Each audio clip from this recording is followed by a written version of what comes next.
अस्सलाम वालेकुम, नमस्कार, सत श्री अकाल एंड गुड इवनिंग। मैं हूं आरज़ू काज़मी और आप देख रहे हैं पॉइंट ऑफ व्यू। हमें जी जॉइन किया है अनीक नाजी साहब ने, जो कि सीनियर जर्नलिस्ट हैं, अपना यूट्यूब चैनल भी चलाते हैं। बहुत शुक्रिया सर कि आज आप आए, थैंक यू। बहुत आपकी मेहरबानी, आपने याद किया। आपको भी बहुत अस्सलाम वालेकुम, लंदन से गुड आफ्टरनून और आपके देखने वालों को नमस्ते, सत श्री अकाल, इंडिया में जो देख रहे हैं। बिल्कुल, thank you so much. Sir, सबसे पहले हम बात करेंगे जो बहुत अफ़वाह फैली हुई है पाकिस्तान में कि जी इमरजेंसी लगने जा रही है या फिर मार्शल लॉ की बात भी की जा रही है।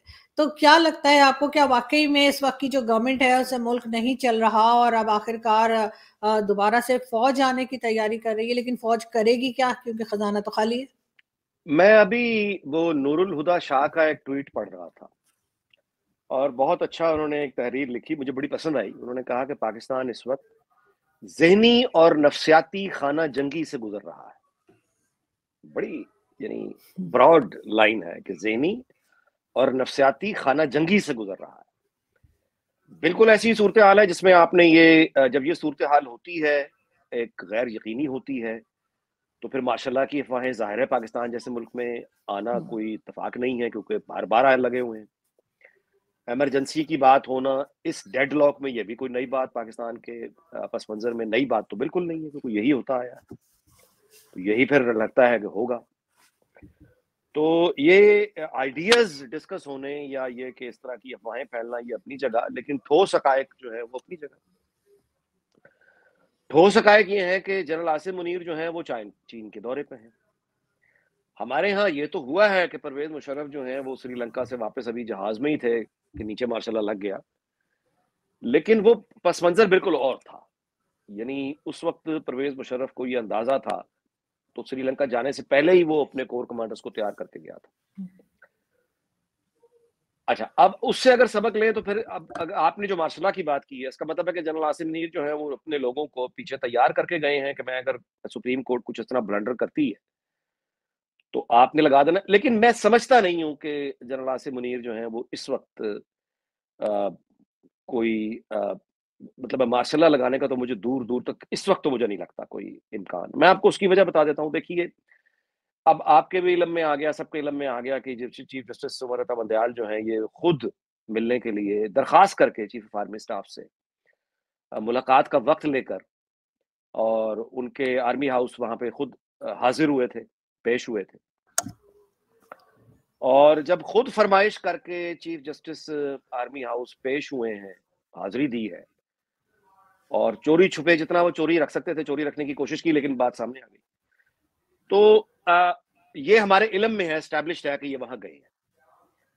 और ये भी एस्टेब्लिश्ड हमारे सामने है वो टेलीफ़ोन कॉल ऑडियो जो मदर इन लॉ की आई है। और मदर इन लॉ की जो फ्रस्ट्रेशन है, वो भी हमने देख ली है कि उन्होंने कहा कि कमबख्त जो है ये मार्शल लॉ नहीं लगाते। हुँ। तो इससे अगर आप इन चीज़ों को जोड़ें तो तस्वीर ऐसी निकलती है कि इसका मतलब ये है कि यूमरता बंदयाल साहब ने वहाँ जाके मार्शल लॉ की उन्हें ऑफ़र की है कि आप आ जाएँ। हुँ। और अगर वो इस तरह का कोई काम करते हैं, तो सुप्रीम कोर्ट ने ही तो इंडेमनिटी देनी होती है।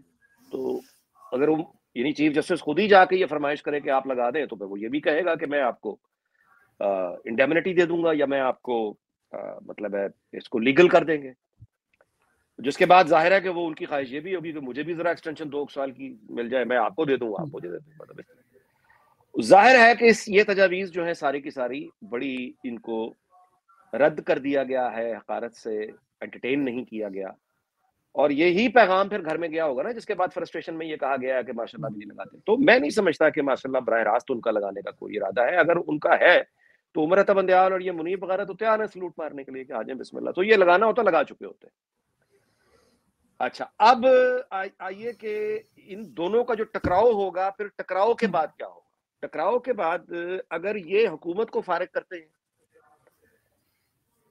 तो हुकूमत, पार्लियामेंट या हुकूमत या फेडरल कैबिनेट जो तकरीरें आज हो रही हैं, ये उनको डिसमिस कर देंगे।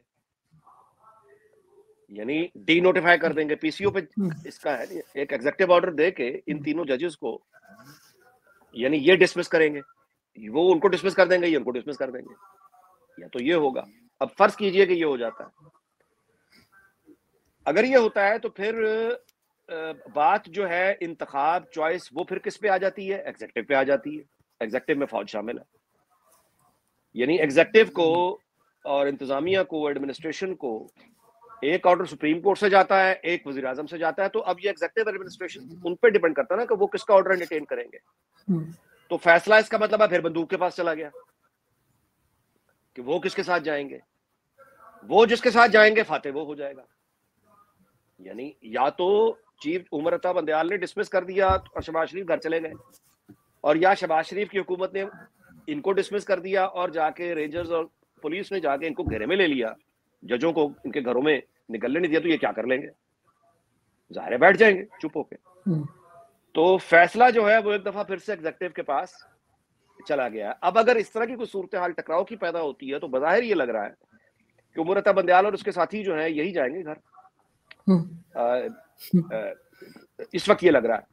और ऑन दी अदर हैंड अगर एस्टैब्लिशमेंट बिल्कुल ही कहती है जी कि हम नेचुरल न्यूट्रल हैं, तो ठीक है जी, शहबाज शरीफ जाते हैं चले जाए, तो उसमें फिर मैं आपसे ये गुजारिश करूं कि अगर शहबाज शरीफ जाते हैं तो ठीक है चले जाएंगे, दूसरा वजीर आजम आ जाएगा। हमारे यहाँ ये हुआ है माजी में, इफ्तिखार चौधरी ने यूसुफ रजा गिलानी को इस तरह नाअहल जरूर किया था, लेकिन ये हम भूल जाते हैं कि यानी इफ्तिखार चौधरी ने जिस ख्वाहिश के ऊपर यूसुफ रजा गिलानी को घर भेजा था, वो ख्वाहिश उसकी ये थी कि वजीर आजम खत लिखे स्विस अथॉरिटीज को उस वक्त के प्रेसिडेंट आसिफ अली जरदारी के खिलाफ। तो ख्वाहिश उसकी भी पूरी नहीं हुई थी। यानी इफ्तिखार चौधरी इतना तो कर गया कि उसने डिस्क्वालीफाई कर दिया यूसुफ रजा गिलानी को, लेकिन वो खत फिर भी नहीं लिखा गया। राजा परवेज अशरफ बन गया वजीर आजम, खत फिर भी नहीं गया। तो ये ज्यादा से ज्यादा शहबाज शरीफ को डिस्क्वालीफाई अगर ये करेगा और ये उसमें कामयाब भी अगर हो गया, इलेक्शन फिर भी नहीं होंगे, दूसरा वजीर आजम आ जाएगा, वो यानी आगे चलेगा। ये अब कितने वजीर आजमों को ये फारिग कर सकता है? तो हम पॉसिबिलिटीज पर बात कर रहे हैं ना कि पहले हमने एक सिनेरियो ये हो सकता है कि वो उसको डिसमिस कर दे, वो उसको डिसमिस कर दे, तो फैसला बंदूक के पास चला जाएगा, किसने रहना है किसने जाना है, ये एक सिनेरियो हो गया। अगली बात ये हुई कि अगर तो मतलब हुकूमत प्रिवेल करेगी तो ये तीनों हिस्ट्री बन जाएंगे। अच्छा, ये जो तीनों हिस्ट्री बनेंगे, खुद कुछ सुप्रीम कोर्ट के जो मोस्ट सीनियर आरजू देखे समझने वाली बात ये है कि ये जो आज खुद नोटिस इन्होंने तश्कील दिया था, ये कानून बदल चुका हुआ है। अब पार्लियामेंट ने वो कानून पास करके ऑफिशियल गजट में डाल के उसे नोटिफाई कर दिया, यानी कानून बन गया, एक्ट बन गया, कानून बन गया। अब ये जो आज खुद नोटिस जो लिया गया, जिसके नतीजे में ये बेंच बना, फिर वो कम होता होता 3 पर आ गया है, वो कानून जा चुका है, नया कानून आ गया है। तो अब ये बेंच किस हैसियत में ये कल सुनेगा, ये भी तो एक सवाल है ना। बिल्कुल। अच्छा, ये जो है पार्लियामेंट ने तो अपना काम कर दिया, लेकिन कुछ फर्ज अब सुप्रीम कोर्ट में जो बाकी सीनियर मोस्ट जजेस बैठे हैं उनका भी तो कोई काम है ना कि वो भी अब कोई मतलब एक्शन ले। वो बिल्कुल खामोश नजर आ रहे हैं, यानी ये कंफ्यूजन और बढ़ जाती है इससे। तो ये है डिफरेंट सिनेरियोज कि इनमें अगर तो शहबाज शरीफ घर जाता है तो पार्लियामेंट मौजूद रहेगी, दूसरा वजीर आजम आ जाएगा, इलेक्शन फिर भी नहीं होंगे, और पीएमएलएन को एक सियासी शहादत मिल जाएगी, यानी वो अपनी शहादत लेके जाएंगे कि देखें जनाब हमारे साथ तो हमेशा ये होता है, ब्ला ब्ला ब्ला, उनको एक वो मिल जाएगा।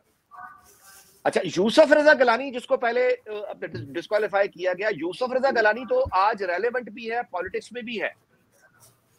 इफ्तिखार चौधरी को कोई नहीं जानता वो कहाँ है, वो सिर्फ एक लानत का, एक इबरत और लानत का एक निशान है। तो इसी तरह अगर शहबाज शरीफ भी घर चला जाता है तो शहबाज शरीफ तो रेलेवेंट रहेगा, उमर अता बंदयाल उसी जिल्लत और इबरत का निशान बनेगा, ये इररेलेवेंट होगा, वो नहीं होंगे।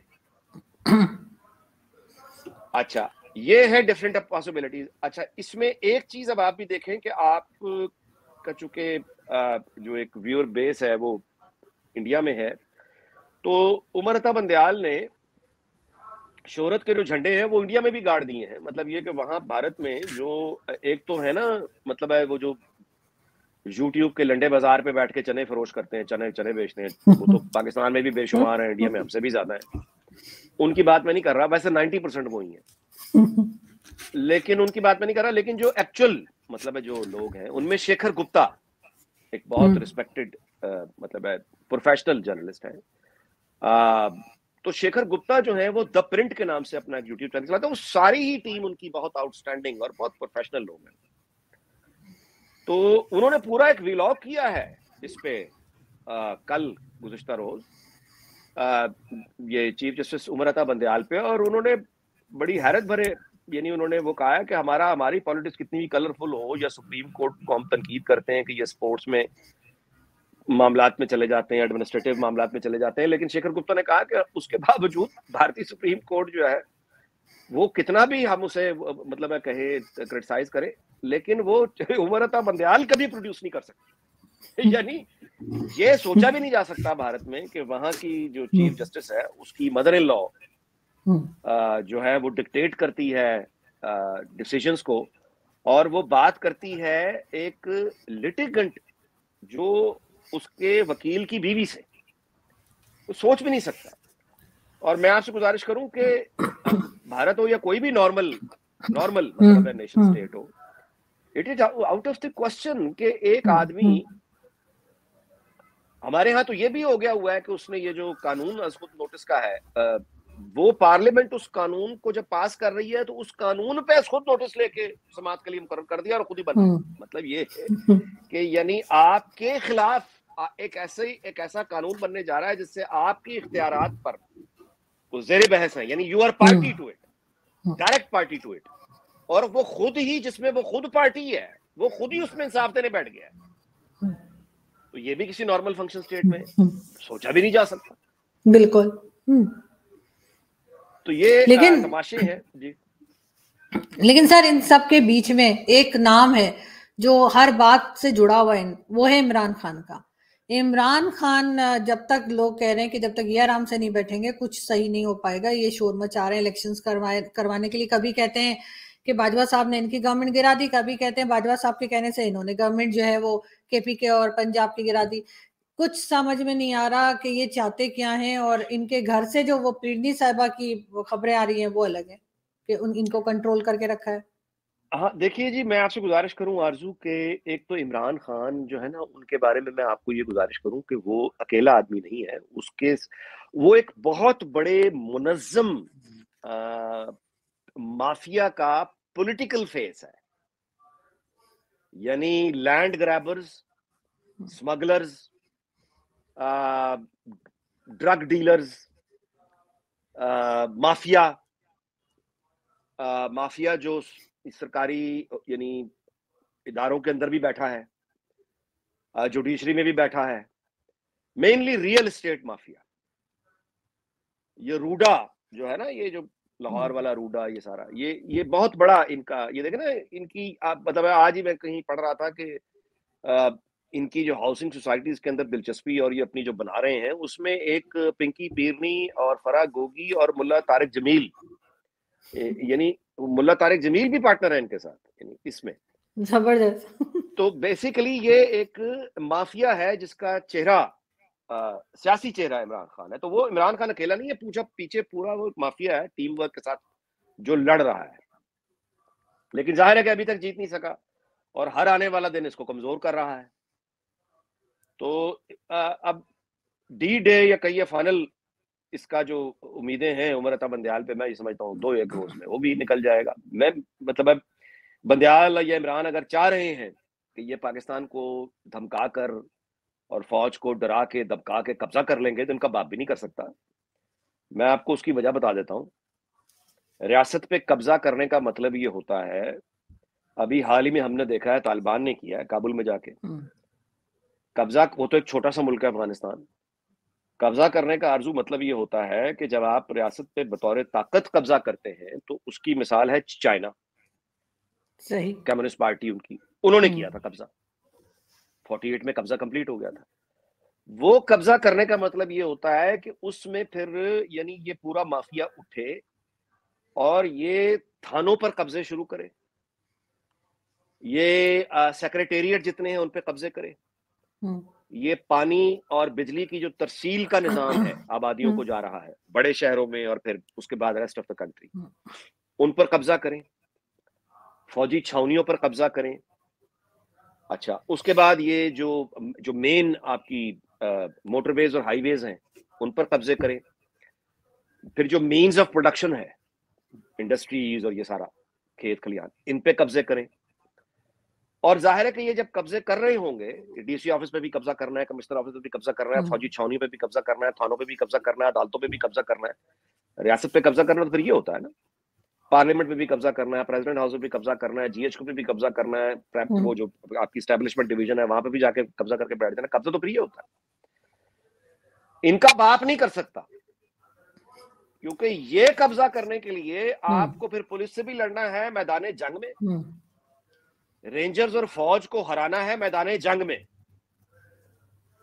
आप मुझे बताइए, ये इनमें है ताकत? ये लड़ सकते हैं? लेकिन आप ये भी तो कह रहे थे कि इनका जो है वो कब्रों का बिजनेस है, बुशरा जी बीबी का।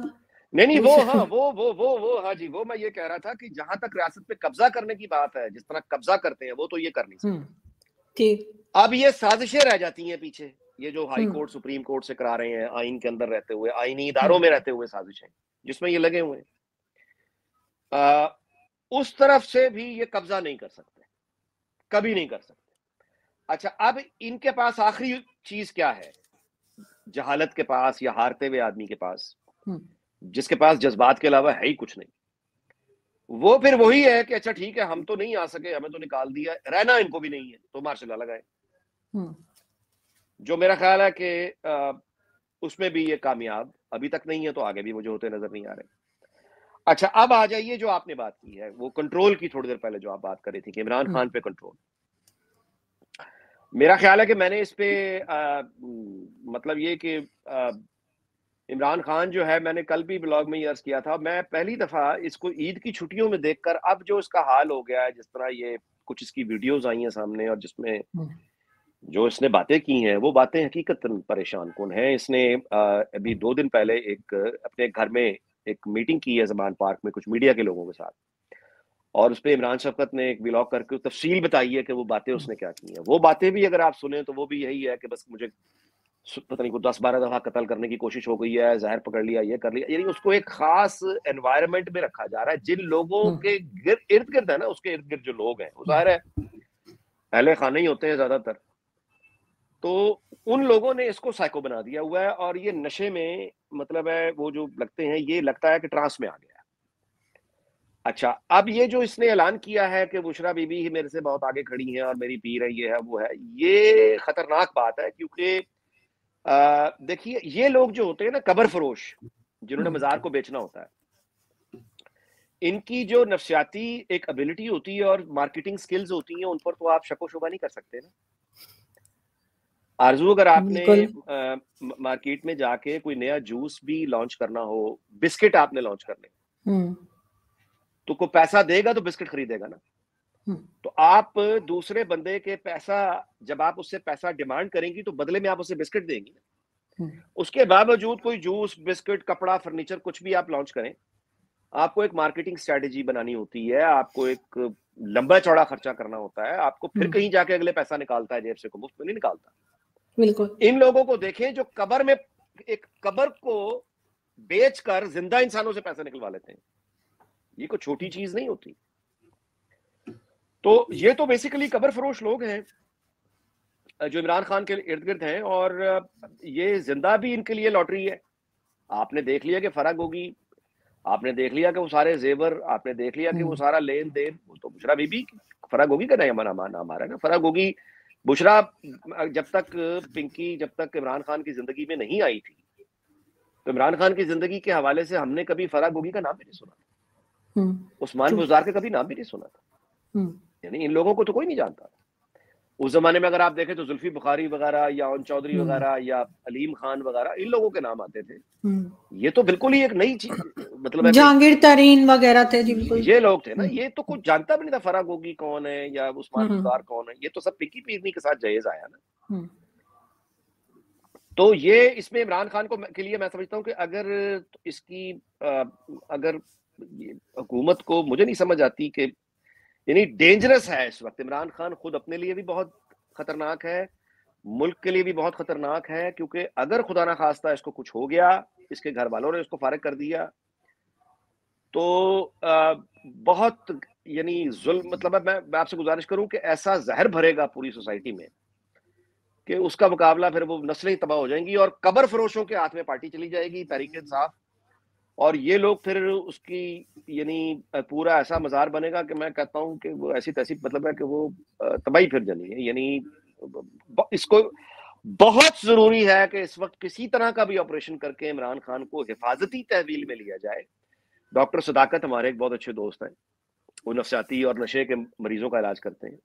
इस तरह के किसी प्रोफेशनल क्लिनिक में बाकायदा इसको रख के 15 से 20 दिन में, ताकि ये होश में वापस आए, हकीकत की दुनिया में आए। उसके बाद फिर सियासत होगी या कोई फ्यूचर की बात होगी। वो तो जिस स्टेट ऑफ माइंड में जा चुका है वो बहुत खतरनाक है, बहुत खतरनाक है। वो तो कभी कहते हैं, कभी उन्होंने कहाँ से शुरू किया था कि अमेरिका मेरे पीछे पड़ा है, फिर होते होते कई लोगों के नाम लिए और आखिर में जो है वो पंजाब के चीफ मिनिस्टर साहब जो है उन तक पहुंच गए थे, मोहसिन नकवी जो है, और फिर बीच में जो है वो मैं आपसे गुजारिश कर रहा हुसैन हूँ ना हक्कानी साहब, किसी को नहीं छोड़ा उन्होंने। मैं आपसे गुजारिश कर रहा हूँ ना कि ये अल्लाह ना करे अगर ऐसे कुछ हो गया तो ये बुशरा वो जो लोग हैं कब्र फरोश वगैरह सारे खानदान, इसकी जिंदगी और इसके इक़्तिदार में भी बेसिकली फायदा उन लोगों ने उठाया है। पैसा उन्होंने ही बनाया है, हुकूमत भी उन्होंने ही की है, खबर मनेका वगैरह ने।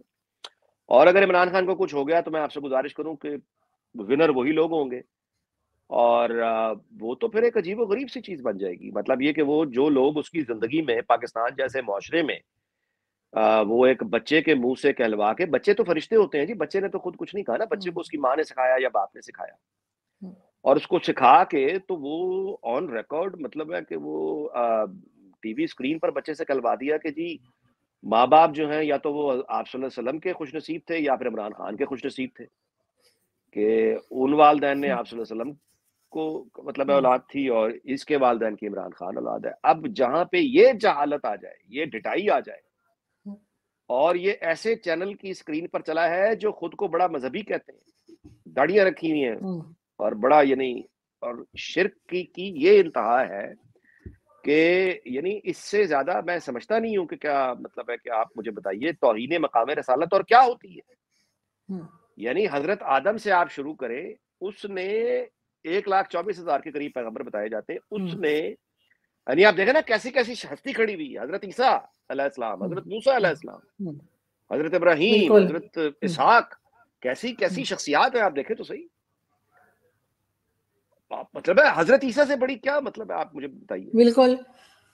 और उसमें अब इमरान खान जो है बिल्कुल अपने आप को पैगंबर ही बता रहे हैं।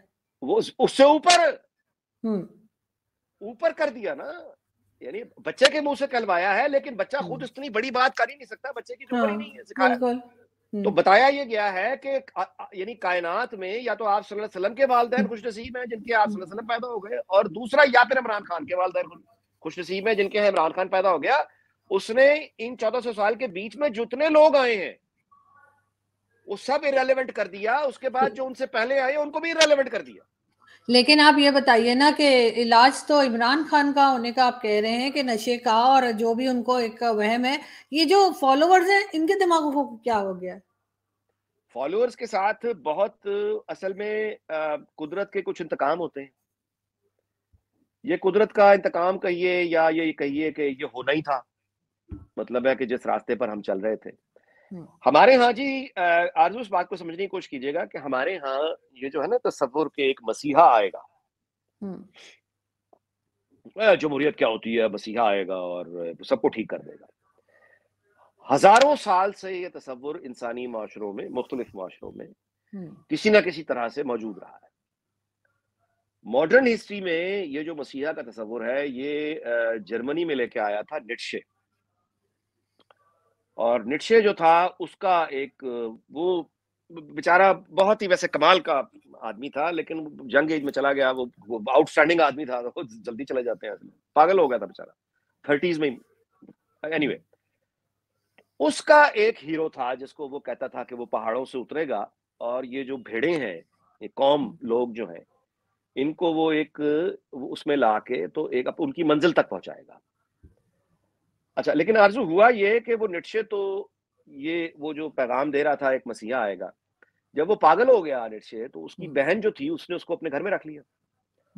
तो ये जो सोच थी कि मसीहा आएगा वो तो लोगों में थी।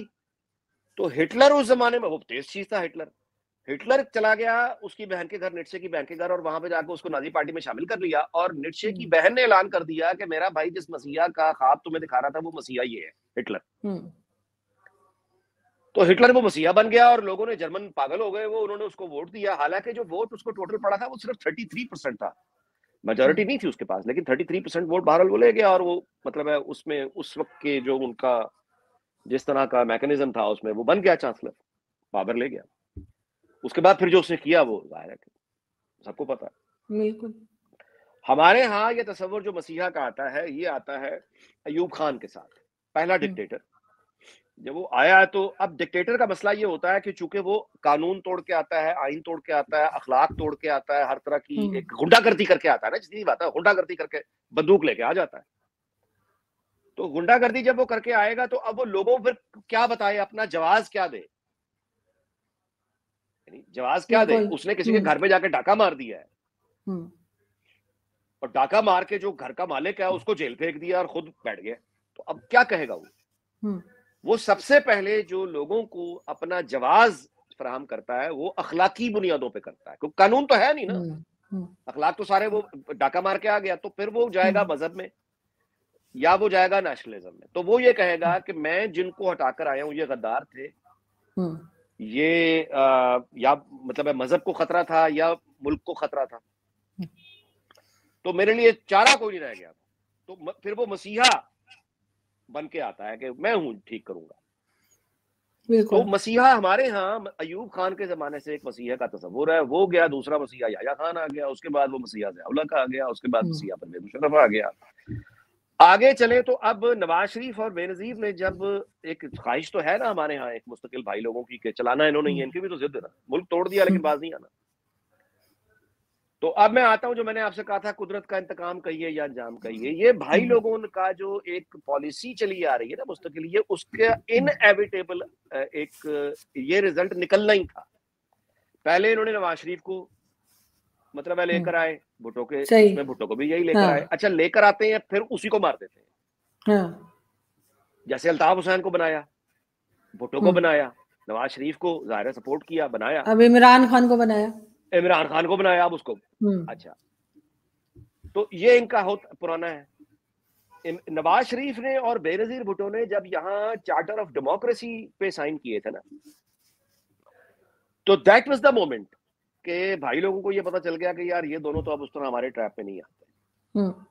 तो अब एक नया मतलब है तराशा है मसीहा। तो वो पुराना ख्वाब तो चल रहा था हमीद गुल के जमाने का, तो इसको सपोर्ट आ गो के। बहरहाल अब वहां से फिर इन्होंने उसको यानी बनाना शुरू किया इमरान खान को, और अपनी ख्वाहिशात को खबरें बनाया।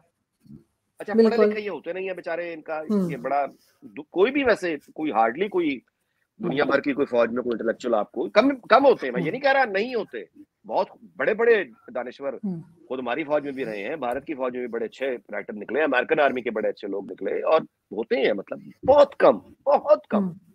क्योंकि फौजी का ये काम नहीं है कि वो जाके कॉलेज यूनिवर्सिटी में जाए। फौजी का सोल्जर का तो ये काम नहीं होता, वो तो जाहिर है बैटलफील्ड के लिए ट्रेंड है। तो फिर ये क्या करते हैं कि जो इनके नजदीक सच होता है, ये जो जर्नलिस्ट है उसके पीछे पड़ जाते हैं, मीडिया हाउस के पीछे पड़ जाते हैं।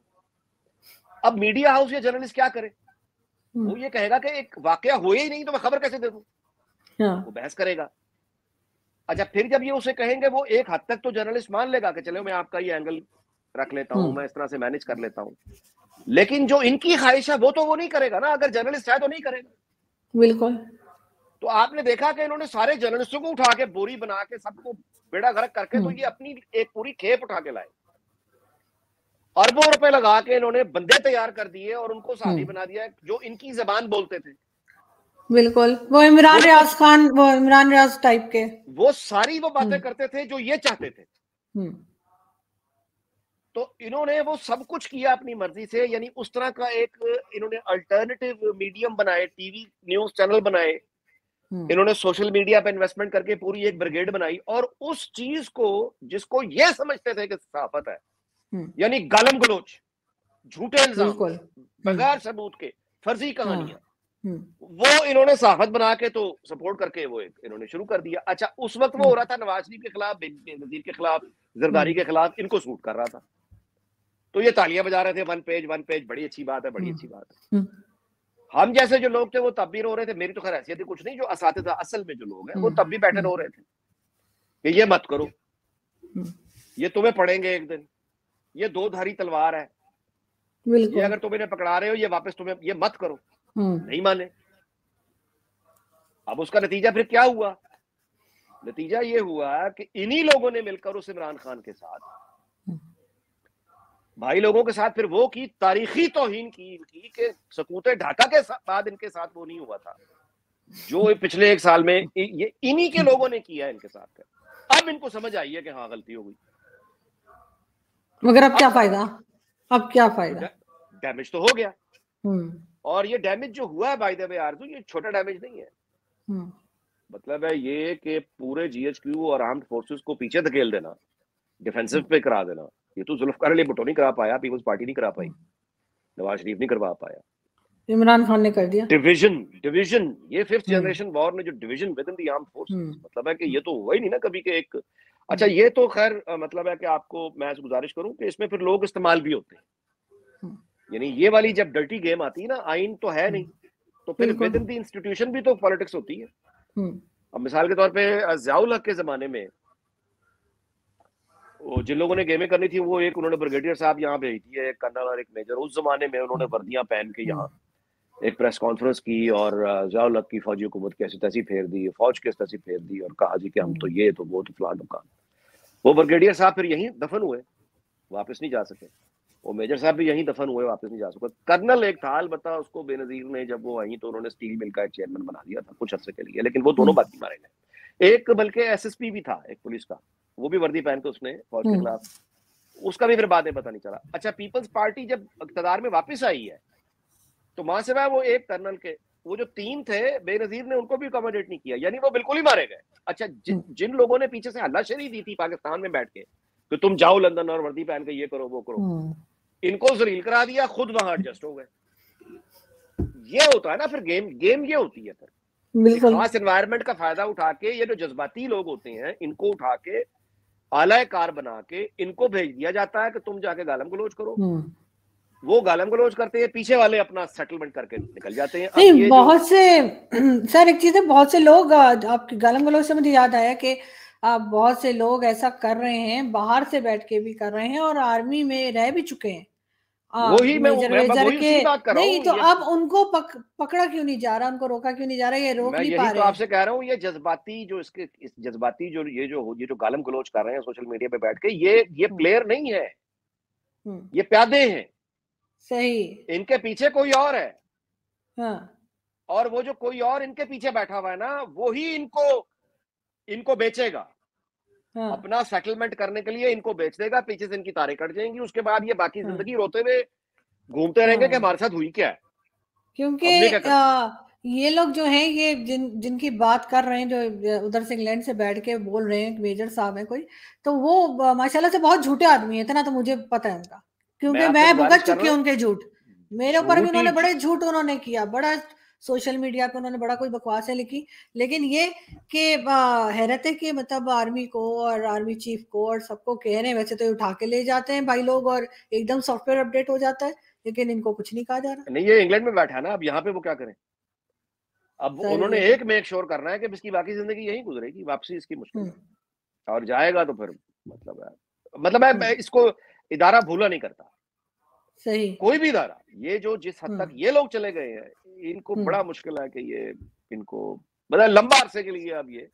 लेकिन इतनी ताकत तो इनमें नहीं है कि अकेले करें, जैसे आप कह रहे हैं इनके पीछे तो कोई और प्लेयर बैठे हुए, ये प्यादे हैं। हाँ, इनकी तो हैसियत नहीं है। हाँ, इनकी क्या हैसियत है, बिल्कुल, ये प्यादे हैं, पीछे प्लानर और है।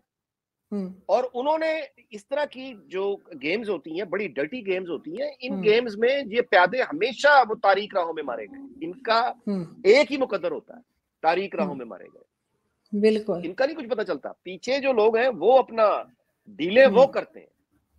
ऐसे ही लग रहा है। लेकिन जो भी हो, बहरहाल पाकिस्तान की सब जो हालत है, हम ये चाहेंगे कि वो कुछ बेहतर हो जाए, और क्योंकि IMF से भी कुछ नहीं मिला है और यहाँ पे भी जो है इकोनॉमी की जो हालत है, और आपस में लड़ाई भड़ाई ही खत्म नहीं हो रही। जी नहीं, मेरा ख्याल है जी, मैं आपसे गुजारिश करूं कि देखिए, एक तो है जैसे मैंने आपसे पहले गुजारिश की कि एक तो है जनरल पब्लिक, उसकी ओपिनियन, या आप यूं कहिए कि वो पाकिस्तान हो, वो भारत हो, वो कोई भी वैसे मुल्क हो, बाय द वे इंग्लैंड भी हो जी, यहाँ भी टोनी ब्लेयर ने जब फैसला कर लिया कि उसने इराक पर अटैक करना है, तो सबसे बड़े जुलूस यही निकले थे, मिलियन मार्च जो पूरी पार्लियामेंट खड़ी हो गई, लेकिन वो जंग में जाके रहा।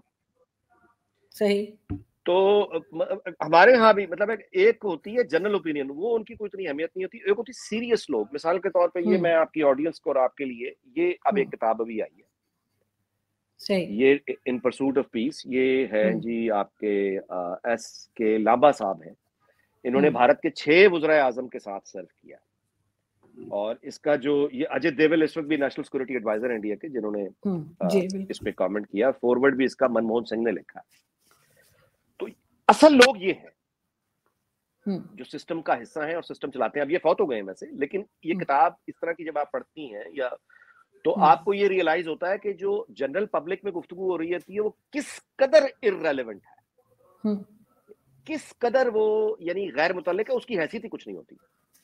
जो डिसीजन मेकिंग लोग होते हैं वो तादाद में, नंबर्स में बड़े थोड़े होते हैं, बहुत थोड़े होते हैं, और डिसीजन उनका चलता है।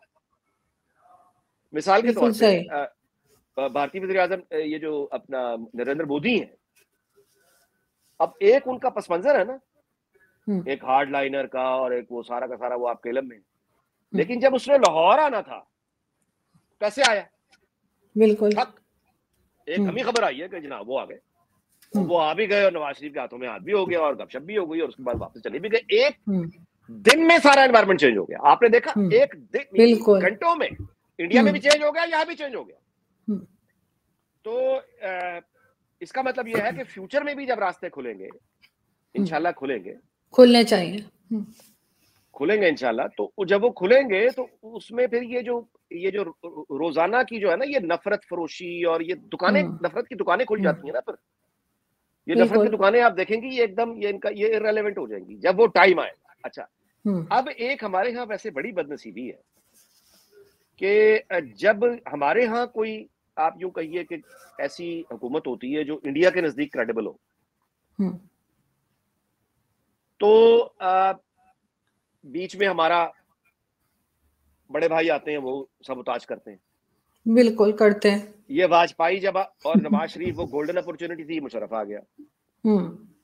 अच्छा, जब वो खुद आके करना चाहते हैं, समझ आती है दुनिया की हकीकतें जब सामने आती है, झूठे पड़ते हैं जब, तो वहां कोई ना कोई गड़बड़ हो जाती है। भारत में अब ये बदनसीबी है। वहां यहाँ पे तो सर इनकी दुकानें बंद हो जाती है ना, यहाँ पे तो आप जानते हैं। नहीं, एक चीज मैं आपको बता दूं, अभी यहाँ भी यानी ये जो 6 साल जनरल बाजवा के गुजरे हैं, इसको वो एक बदतरीन आर्मी चीफ था, बदतरीन आदमी था, ये बिल्कुल इसमें कोई दूसरी बात, लेकिन इस बात पे शक नहीं किया जा सकता कि उसने अपना तमाम जोर लगा लिया कि भारत के साथ ताल्लुकात ठीक हो जाए। उसकी मतलब है नेशनल सिक्योरिटी डायलॉग में वो 2-3 दफा उसने ऑन रिकॉर्ड कर, रीजन तरक्की करते हैं, हम चाहते हैं। उस वक्त इमरान खान नहीं माना, ये अजीब बदनसीबी है। अच्छा, मान भी इमरान खान जाता, करतारपुर जब इन्होंने आते साथ ही खोला है, तो उस वक्त इंडियंस वो नहीं मान रहे थे, उन्होंने कोई लिफ्ट नहीं कराई। लेकिन वहां पे हल्का सा कोई सॉफ्ट कॉर्नर आया, बैक चैनल तो चलती रहती है तो यहाँ इमरान खान मतलब है वो हो गया। मगर इमरान खान तो कहते हैं कि मेरे हाथ में कुछ था ही नहीं। इमरान खान तो कहते हैं मेरे हाथ में कुछ था ही नहीं, तो फिर इमरान खान ने कैसे मना कर दिया, ये भी मुझे समझ नहीं आती। वो तो एक देखिए, अब वो बंदा एक जो ये कह रहा हो दिन रात बाजवा को वो गालियां निकालता रहा है, उसकी कैरेक्टर असैसिनेशन इसने की, उसके अहल खाना की कैरेक्टर असैसिनेशन की, लोगों से गालियां पड़वाई, और उसके बाद ये कहता है कि उसके कहने पे मैंने सलिया तोड़ दी। तो इस तरह का तो आदमी, आप how can you take him seriously? वो तो आज कुछ है, सुबह कुछ है, शाम कुछ है, अपने ही कहने से वो इस तरह से, ऊपर से वो ये कहता है कि यू टर्न जो है ये तो अच्छे होते हैं, झूठ बोलता है। अभी उसने टिकटें जो मतलब है यानी वो पैसे अलहदा कमा लिए हैं टिकटें बेच के, उनमें से अब अपीलें सुन रहा है, और इधर की टिकट उधर, उधर की टिकट फिर पैसे कमा रहा है। तो वो तो एक ऐसा पागल आदमी है। और उसके, अच्छा हाँ, ये जो बात है कि ये उसके पीछे जो लगे हुए इनको क्या प्रॉब्लम है? एक तो ये माफिया है जो इसके पीछे लगा हुआ है, जिसको पैसा नजर आता है कि इसकी हुकूमत आएगी तो उमर अता बंदयाल की जैसे एक्सटेंशन हो जाएगी, सुप्रीम कोर्ट पे अपना कब्जा होगा, खुला राज होगा, इधर भी कब्जा, उधर भी कब्जा, इधर भी कब्जा, पैसा कमाएंगे, मुल्क का जो होता है हो जाए। तो और दूसरा, लेकिन जो जेन्युइन इमरान खान के चाहने वाले हैं, उसकी वजह है जी 5th जनरेशन वॉर।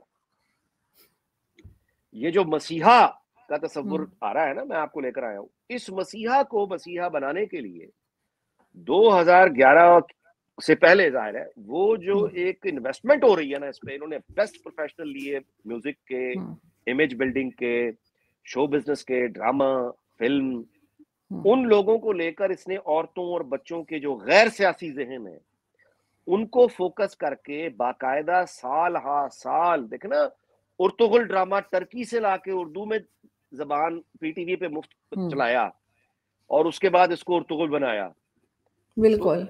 हाँ, वो बेहतरीन वो जो लोग होते हैं ना इमेज बिल्डिंग करने वाली पूरी टीम, उनकी टीम बना के इन्वेस्टमेंट सरकारी पैसे, अवामी पैसे से जिनसे अस्पताल बनने थे, स्कूल बनने थे, सड़कें बननी थी, उन पैसों को इन्होंने अरबों रुपए लगा के इमरान खान की इमेज बिल्डिंग पे लगाया है साल हर साल।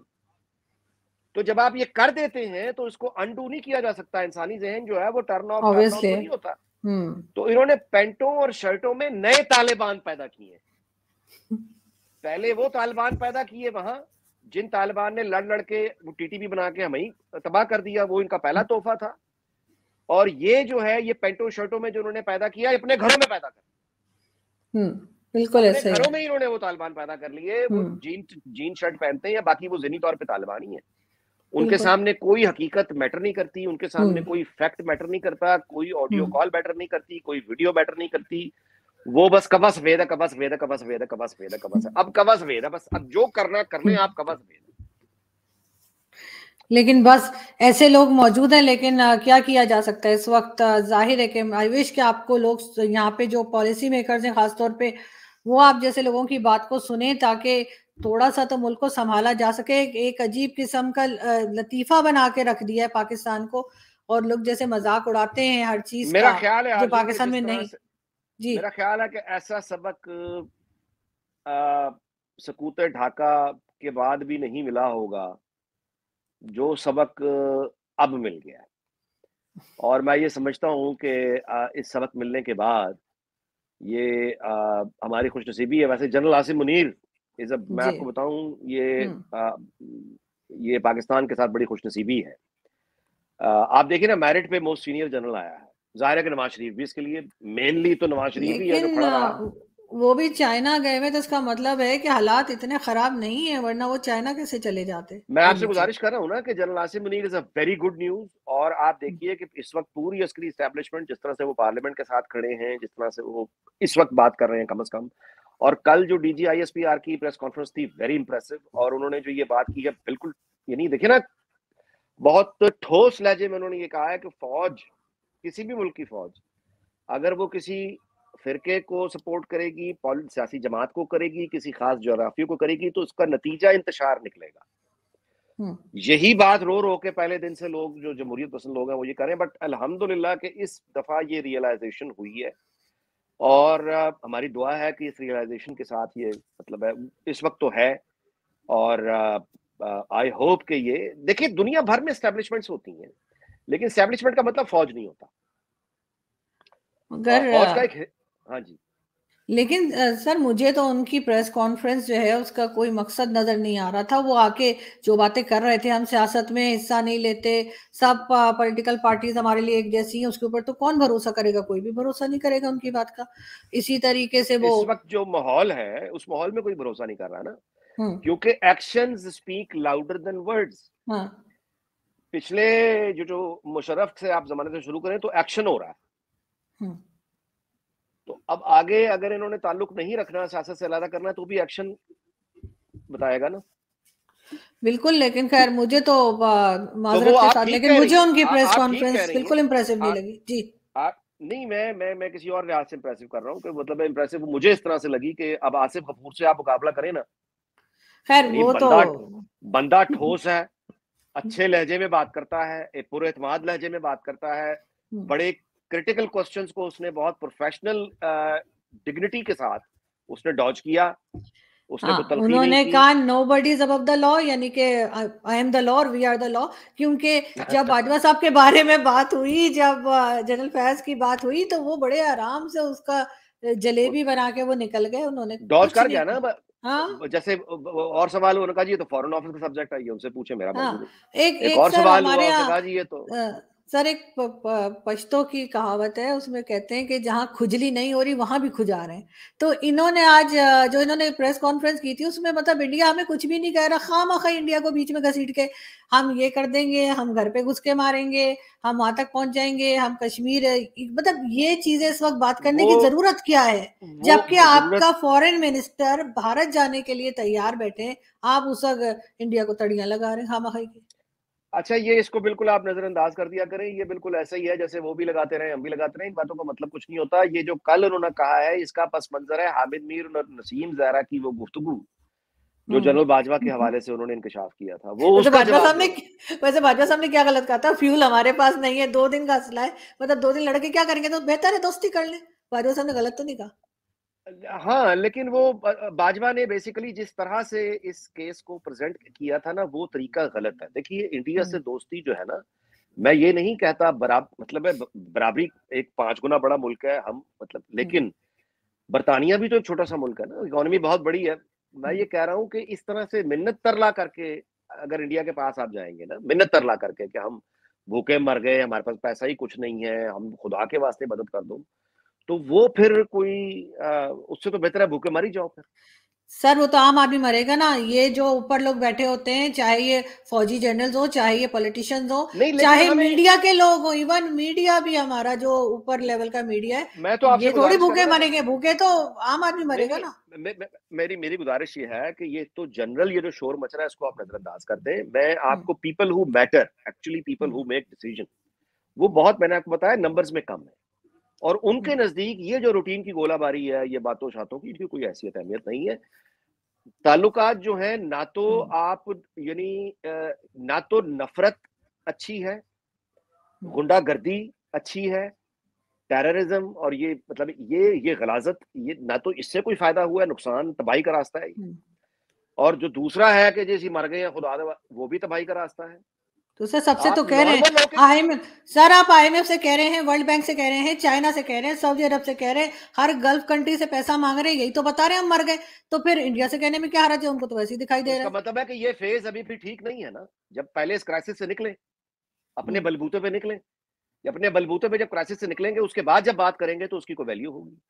सारी असल में दुनिया ना, के आगे मैं कटोरे लेके आपको घूम रहे आरजू, हैं। मैं आपको ट्रेड ही एक चीज खोल दें बताऊं। और कुछ नहीं, ट्रेड ही खोल दें। आ आ आप ठीक कह रही हैं, मैं बिल्कुल, आप ठीक कह रही हैं, लेकिन मैं आपको ये बताऊं कि मैं आपको एक मिसाल देता हूं।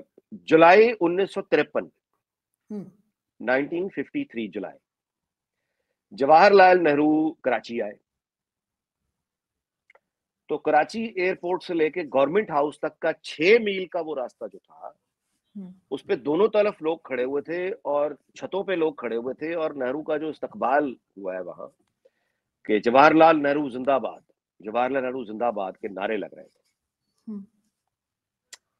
ये मैं आपको बात बता रहा हूँ 1953 जुलाई, जबकि 47 अभी हुए सिर्फ 6 साल हुए थे। जख्म बिल्कुल ताजा थे, दोनों तरफ के जख्म बिल्कुल ताजा थे। लेकिन उसके बावजूद ये कराची में, मैं आपको वार्म वेलकम बता रहा हूँ, जवाहरलाल नेहरू का हुआ। अच्छा, 2 साल के बाद 1955 इंडियन रिपब्लिक डे होता है, 26 जनवरी। तो 50 में उन्होंने अपना वो बना लिया था। तो 26 जनवरी 1955 में जो वो दिल्ली का में वो पहली वो जो रिपब्लिक डे परेड हुई थी उनके राजपाथ में पहली मतलब, हम्म। यानी हर लिहाज से हिस्टोरिक डे था वो इंडिया की हिस्ट्री में, it is an historic day. उसका चीफ जस्टिस, उसका जो चीफ गेस्ट था उस परेड में, वो गवर्नर जनरल था पाकिस्तान का, गुलाम मोहम्मद। हम्म। यानी उनकी रिपब्लिक डे का चीफ गेस्ट पाकिस्तान का गवर्नर जनरल था, गुलाम मोहम्मद। हम्म। आगे आए 1965 जनवरी, यानी जो जंग का साल है, हम्म। जनवरी 1965 में जो रिपब्लिक डे की उनकी वहां पे हुई तकरीबात, उनमें उन्होंने पाकिस्तान का ना हेड ऑफ स्टेट गया ना हेड ऑफ गवर्नमेंट गया, तो एक एग्रीकल्चर मिनिस्टर था हमारा, राना समथिंग उसका नाम था, उसको बुलाया स्पेशल गेस्ट के तौर पे। और ये बहुत ही रेयर है कि इंडिया की रिपब्लिक यानी डे में वो किसी को मेहमान बुलाएं जो हेड ऑफ गवर्नमेंट भी ना हो और हेड ऑफ स्टेट भी ना हो। अच्छा, जिसका मतलब ये है कि ये आपको ये वाकया बता, अब 65 जनवरी में अगर इंडिया रिपब्लिक डे पे हमारे महज एक मिनिस्टर लेवल के बंदे को स्पेशल गेस्ट के तौर पे बुला रहा है, तो वही इंडिया उसी साल, उसी 65 में, 65 में जनवरी में जब वो ये इज्जत दे रहा है, तो सितंबर में वो अटैक क्यों करेगा? ये पागलों वाली बात है ना। सर जंग तो सारी हमने शुरू की थी। उनका तो कोई, यानी वो तो आपको इज्जत दे रहे थे। हाँ। अच्छा, हम उन्हें इज्जत दे रहे थे, वो हमें इज्जत दे रहे थे, हम उन्हें इज्जत दे रहे थे। लेकिन जब अयूब खान आया तो आपने देखा कि उसी 65 में उसने जंग का साल बना दिया, ऑपरेशन कर दिया, जब्राल्टर और फिर ग्रैंड स्लैम। जिसके बाद फिर वो आए, जाहिर है उन्होंने जवाब देना था, बेड़ा गर्क हो गया। जिसके बाद बेड़ा गर्क उनका क्या हुआ? हमारा हुआ ना जी, हमारा हो गया, हमारा बॉर्डर हुआ। क्लोज हो गए, हमारी फिल्में भी बंद हो गई, हमारा थिएटर भी तबाह, हमारी कल्चर भी तबाह, हमारी ट्रेड भी, सब कुछ तबाह। माजी का ये सारा किस्सा दोहराने का, आपके सामने रखने का मकसद ये है कि अगर 47 जैसे खून खराबे के बाद, 47 जैसी तलखियों के बाद भी इन दोनों मुल्कों के लोग सिर्फ 1 या 2 या 3 सालों के बाद एक दूसरे से मिलने जुलने के काबिल भी थे, हंस खेल भी रहे थे और एक दूसरे को इज्जत भी दे रहे थे, तो आज भी ये मुमकिन है, आज भी ये मुमकिन है। और ये नफरत की दीवारें आर्टिफिशियल हैं, नफरत की दीवारों की बात कर रहा हूं, सरहदों की बात नहीं कर रहा। सरहदें तो जो बननी थी बन चुकी, बिल्कुल, वो तो, लेकिन जो नफरत की दीवारें हैं, ये जाली दीवारें हैं, ये झूठी दीवारें हैं, ये झूठों ने खड़ी की हुई है, इधर भी उधर भी। नफरत का फिर कारोबार होता है ना जी, लोग, जाहिर है लोग बेचते हैं नफरत। तो ये जब भी हो इंडिया के साथ, चूंकि उनकी तो इकोनॉमी का देखें साइज जहां पे है, हम तो उनके साथ, वो एक झोंका भी उनका हमारी तरफ आ गया तो हमारे बेड़े पार है। तो मैं नहीं समझता कि लोगों में वो तब 75 साल की कोशिशों के बावजूद लोगों में आरजू, वो उस तरह की नफरत नहीं है। लव एंड हेट रिलेशनशिप जरूर है, लेकिन लव एंड हेट रिलेशनशिप है, ये हेट से जब भी कन्वर्ट होगा लव में होगा, यानी ये दरमियानी सूरत हाल हमें आती नहीं। ये हमारा आना जाना वहां शुरू हो, वहां के लोग, अभी देखे ना कि नवाज शरीफ जो है वो आपको 1990 से ये समझा रहा है, जो जूते खाने के बाद पूरी कौम को, रियासत को अब समझ आएगी, वो 1990 से वो ये कह रहा है कि हमसायों के साथ ताल्लुकात अच्छे होने चाहिए, हमसायों के साथ ताल्लुकात अच्छे होने चाहिए। और उसमें सब आते हैं, उसमें ईरान, अफगानिस्तान, चाइना सभी आते हैं उसके अंदर। लेकिन हम, हाँ, वो उस वक्त से लगा हुआ, और इसी वजह से उस बंदे की भारत के उन हलकों में इज्जत है जो people who matter, again people who matter, उनमें नवाज शरीफ की इज्जत है। मैंने आपको सबूत के तौर पे ये किताब दिखा दी, इसमें नवाज शरीफ का पूरा चैप्टर है, इन्होंने लिखा है, बिल्कुल, और बताया है कि वो यानी कितनी रिस्पेक्ट वो कमांड करते हैं। और इसीलिए मोदी वहां आया था, और इसलिए मोदी बाद में इमरान खान को उसको लिफ्ट नहीं कराई थी, उसने काफी वक्त लगाया। तो मैं ये नहीं कह रहा कि एक ही रास्ता है इंडिया से ठीक होने का, मतलब है, मैं ये कह रहा हूं कि इज्जतदार टर्म्स पे आज भी हमारे सियासतदानों में अगर कोई एक आदमी ऐसा है जो हमें इज्जत के साथ अच्छी यानी मुस्तकबिल की तरफ ले जा सकता है, वो नवाज शरीफ है। अब अगर हम अपनी नफरत की वजह से उसको जाया करना चाहते हैं तो उसमें नुकसान नवाज शरीफ का नहीं है, बिल्कुल नवाज शरीफ का नहीं नुकसान होना नहीं है। चाहिए। कंफर्टेबल मैन, वो बहुत आराम से लंदन में जिंदगी गुजार रही है, वंडरफुल फैमिली, लीडिंग रिस्पेक्ट, सऊदीया जा रहे हैं, रिस्पेक्ट है वेयर एवर ही गोज, मतलब उसका कोई नुकसान नहीं है, नुकसान हमारा है। सर हमारा तो नुकसान है, लेकिन सर लीडर ये नहीं होते जो लंदन में बैठे और आवाम यहाँ पे जलील ख्वार हो रही हो, लीडर उनके साथ खड़े होते हैं। अब ये लीडरशिप नहीं होती, ये लीडरशिप नहीं होती कि आप छोड़ के लंदन बैठे और आप कहें कि जी यहाँ तो मजेदार जिंदगी है, नहीं तो फिर लीडर कैसे हो गए? तो हमें लीडर को अब एक फांसी चढ़ा दिया ना, जुल्फकार अली भुट्टो को चढ़ा दिया फांसी, अब इसको भी मारना है। तो सर भागना तो रास्ता नहीं है ना, कब्र में बचा के ही सुकून मिलना है। सर यहाँ पे जो जर्नलिस्ट बैठे हुए मेरे समेत, हमें कौन कौन सी थ्रेट्स नहीं आती, हम बैठे हैं ना सर, नहीं भागे, क्या करें, हम भी भाग जाएं, सब भाग जाएं, तो सर फिर पाकिस्तान में कौन होगा? आपकी उम्र कितनी है? एक 70 साल का आदमी, बुजुर्ग आदमी है, वो किले भुगत चुका है, मुशर्रफ के जमाने में उम्र कैद भुगत चुका है, वो अभी आया था जुलाई 2018 में वापस, उसको मालूम था कि मैं जेल जा रहा हूं, उसकी बेटी, उसको मालूम था कि हम जेल जाएंगे, उसको मालूम था, वो चला गया। मरने लगा था, मरते मरते तो फिर उसको निकाला है ना, अब क्या तो करें, सर दोबारा आसिफ वापस अली अपने पास। जरदारी क्यों नहीं गए? सर आसिफ अली जरदारी के ससुर को फांसी लगा दी, आसिफ अली जरदारी को कई साल जेल में रखा, हर तरह का टॉर्चर किया, क्यों नहीं भागे वो? उम्र तो बिल्कुल उनकी ठीक भी वही बात है। है। नहीं नहीं, जब देखिए एक उम्र, एक एक चीज होती है। आसिफ अली जरदारी बहुत मुद्दत से जेल नहीं गए, पिछले कुछ दिनों के लिए जरूर गए थे।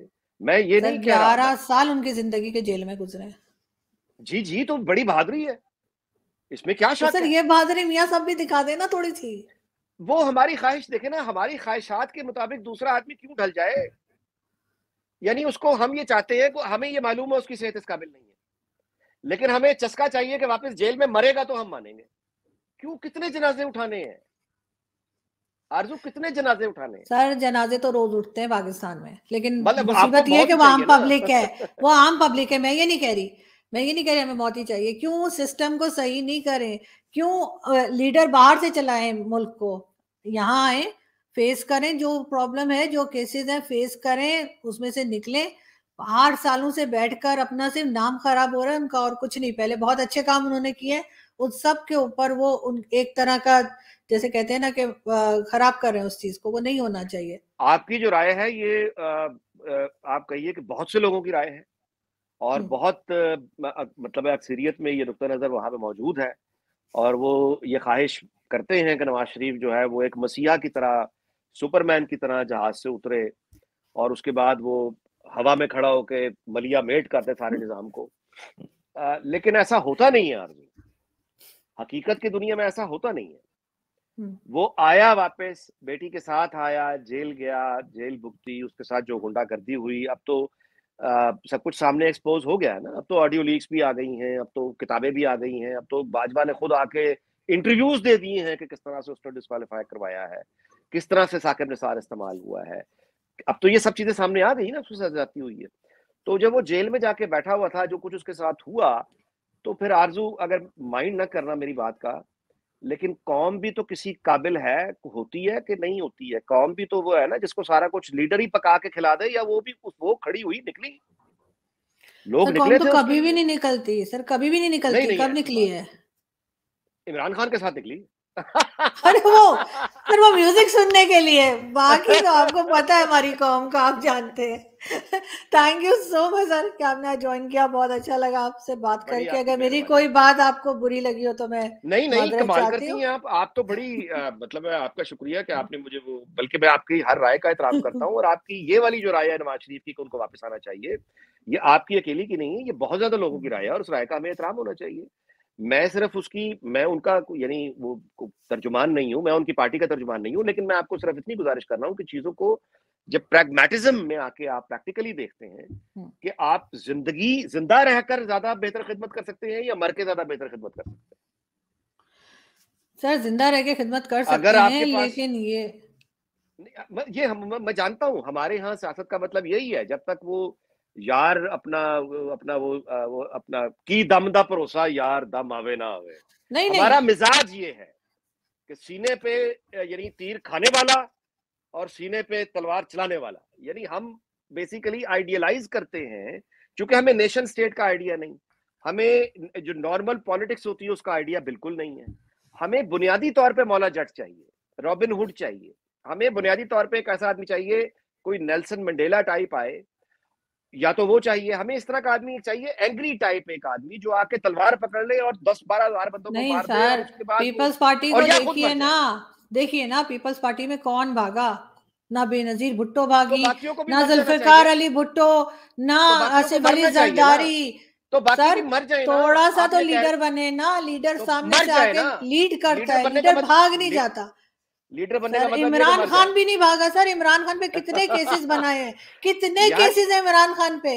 हर मेरा रोज ख्याल है, बेचारे वो डस्टबिन पहनकर आते हैं और पूरे शहर में घूमते हो डस्टबिन पहन के, लेकिन अब भागे अगर नहीं। आप अब अगर आप इमरान खान को बहादुर कह रही हैं तो फिर हम गुफ्तगू खत्म कर लेते नहीं मैं बहादुर नहीं कह रही, मैं कह रही हूँ भागे फिर नहीं, फिर भी नहीं बहादुर, समझे ना समझे, सारे केसेस फेस कर रहे हैं, कहीं नहीं भागे। रोज कहते हैं लोग मुझे मार देंगे, नहीं भागे। इससे आधी खबरें किसी को मिली होती तो अभी तक दौड़ गया होता, लेकिन इमरान खान इधर ही है। अब क्या कहेंगे उसको, बहादुरी तो नहीं कहूंगी मैं, जो कह लीजिए, लेकिन बहरहाल वो इधर ही मौजूद है, सब धमकियां मिलने के बावजूद। अब सही है असली है नकली पता नहीं, लेकिन बहरहाल देखते हैं सर आगे क्या होता है। बहुत शुक्रिया कि आपने आज ज्वाइन किया। थैंक अल्लाह यू सो हाफ़िज़। मच। थैंक अल्लाह हाफ़िज़। Thank you.